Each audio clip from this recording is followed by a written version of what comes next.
to many people. And so what? Well, then it is not clear. Have we made it clear that that is not the case? You see. I'm trying to point out. I don't know if I make myself clear.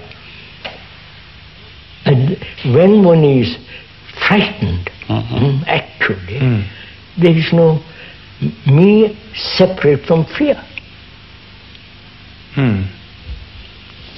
But then there's some... when there is a time interval, there is the division.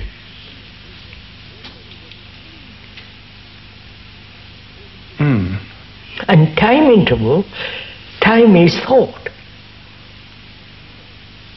And when there is thought comes in, then begins the division.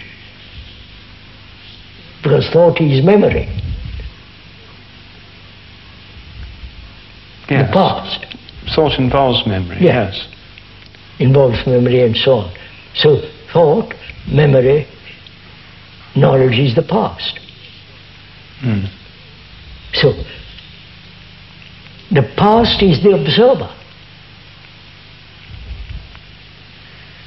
Who says I am different from fear? I must control it. Let's go through this very slowly, because it seems like the experience is that the observer is the present. Seems like he's saying, I'm here now, and what am I going to do about this the next time it comes up? Yes, but what am I going to do about it is the response of the past, because you have already had that kind of experience. So, have you tried fear? Surely. Huh? Yes. You know, something, a fear that's really shaking, yes, devastating one. Yes. And at that second, there is no division. You are entirely consumed by that. Yes. Right? Yeah, right. Now, then thought comes along and says, I've been afraid of because of this and because of that. Now I must defend myself, rationalize fear, and so on, so on, so on.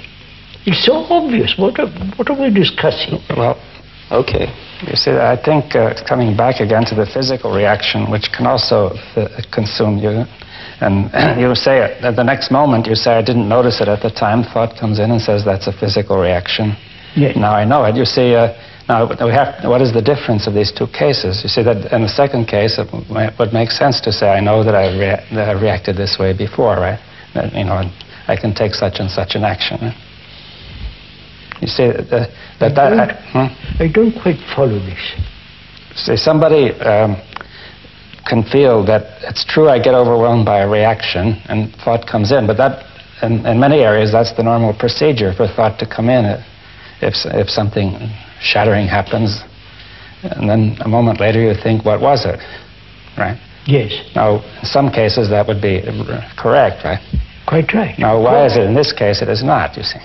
Ah, I see what you mean. It's answered.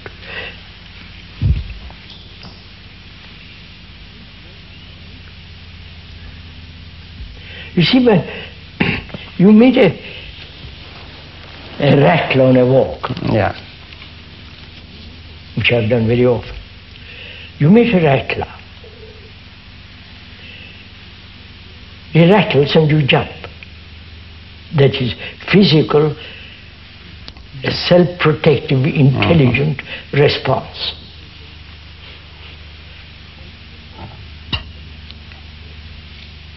That's not fear. Right. Well, not psychological fear. Huh? It has been called a I know, kind of fear. I wouldn't call that psychological fear. No, it's not psychological fear. It's a simple physical reaction. Physical of reaction, danger. which is an intelligent reaction, not to be bitten by the rattler. Yeah, but a moment later, I can say, no, that's a rattler, or it's not a rattler. I may discover it's not a rattler, it's another snake, which is not so dangerous. No, not so dangerous. Then I pass it by. But then thought comes in, and it's perfectly all right. Yes. Right? Yes. But here, when I'm angry or frightened, then thought comes in. and it's not all right. It's not all right, Yes. because, I see what you're trying to get.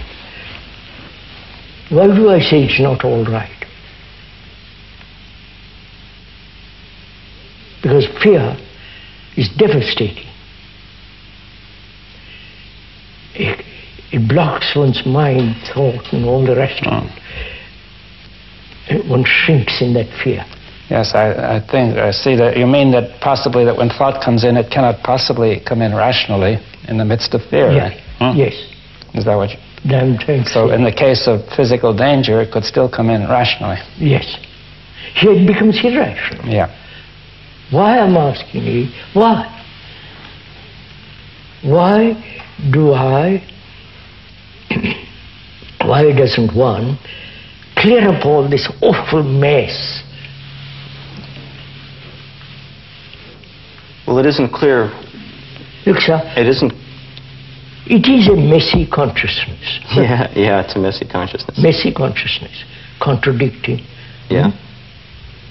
frightened, so many fears and so on. It's a messy consciousness. Now, why can't we clear it up? Well, it seems we are always trying to clear it up No. after the fact. I think the difficulty lies that we don't recognize deeply this messy consciousness is me.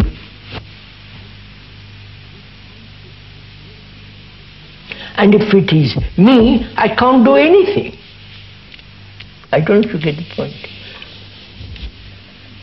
You mean we think that there's a me separate from this messy consciousness? We think we are separate. Mm. And therefore we are accustomed, it's our conditioning, to act upon it. But I can't very well do that with all this messy consciousness, which is me. So how am I... Now, the problem then arises, what is action?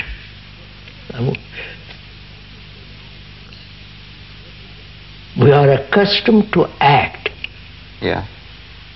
upon the messy consciousness. When there is realization, the fact that I can't act because I'm that. Then what is action? That's non-action. Don't. Okay. That is not okay. That is the total difference. Yeah, I think I understand. On the one hand, there's the action of consciousness on itself, which just perpetuates things. Yes. And seeing that, then it ceases to act.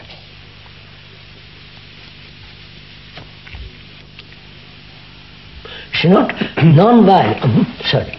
Sorry, sir, what you're saying that normally we have the idea that there's a self which is somehow separate from some of the contents of our That's messy right, consciousness. that's right. If someone tells us we're wonderful, we don't want to be separate from that. But if we feel afraid and if somebody tells us we're awful, we do want to be separate from that. So it's rather selective. But nevertheless, we do feel there's something in us which is separate from the contents of this messy consciousness. We normally act in such a way as to change either the contents of the consciousness or our relation to them or our relation to the world and so on. But we don't normally examine this